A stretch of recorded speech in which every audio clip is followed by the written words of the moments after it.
Diary of a Certified Psychopath. Off the crank. Spin and strim. Stubbornly attending to one or two of modern life's most tedious technological certainties, for which my interests are in steep decline. Not that they were ever especially high, but nonetheless would gather more dysfunctional moss than any stationary stone if they were left to fester in the prevailing winds of integrated obsolescence.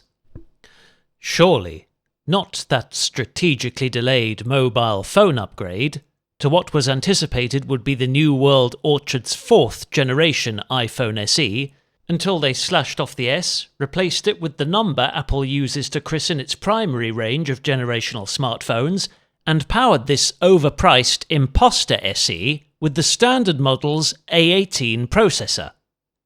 No, that particular coordinated crisis of cutting-edge communication is still simmering in my subconscious, and perhaps I mistakenly used the term technological instead of biological, given that the lines between mortal mechanics and sentient synthetics are becoming so ominously blurred.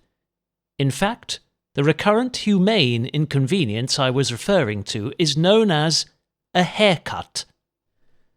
To many seeking remedies for follicular dysfunction, and having already squandered a fortune on those so tirelessly endorsed in banner ads, sponsored promotions by the alternative media's leading harbingers of hype-checked news stories, and enough pre- and post-roll YouTube commercials to last Methuselah's lifetime, this periodic necessity to seek the skills of a professional scalp pruner might seem like a privilege, though I can assure you, happiness grows from within one's head and not on top of it. Whilst the only thing that supposed cures for male pattern baldness buys is profit for those canny businesses who shamelessly exploit people's deep-rooted vulnerabilities and vanities. Locating an establishment posed no challenge whatsoever, for together with family-founded coffee franchises and boutique vape vendors dominating the high street of any typical seaside town, the humble barber shop has become Britain's most prevalent incarnation of bricks-and-mortar retail.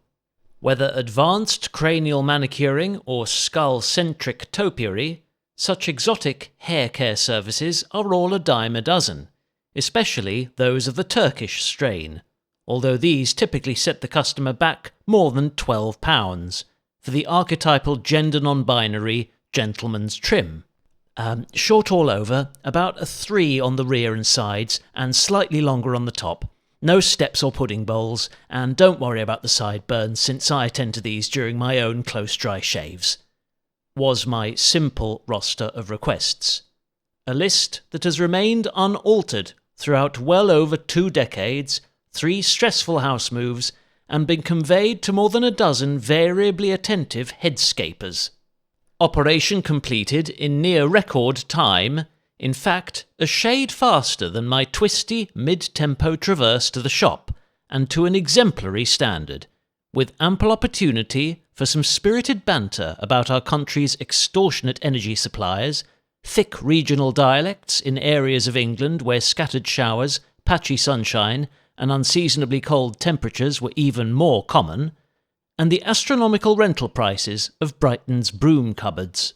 Left in higher and cooler spirits, with a somewhat less burdened mind, having shed around 50 game-changing grams of self-supported gravity, which by my calculations over the last 10 years averages out at 2 fewer each visit, and with about 0.02 more coming from the ears and eyebrows. Had I opted for an on-site rinse, I would have happily availed a free and blustery blow-dry service from today's block-headed westerly, whose relentless broad-sided attacks evoked resentful rustles from many a leafy parasol, and caused St. Beaufort's pole-bound weather vanes to strain at their tinkling tethers in contrasting states of flappy surrender. On the positive front, these turbulent gusts were also instrumental in removing nearly all of the loose hairs which somehow evaded the stiff bristles of my scissor-wielding stylist's brush during a thorough post-cut clean-up. Is the rear to your satisfaction, sir?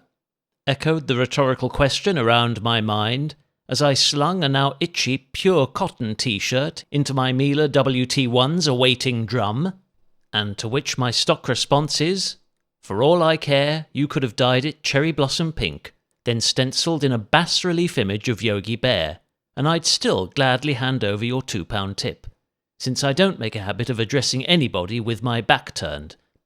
Well, except my barber, with whom I still communicate face to face, albeit in looking-glass land.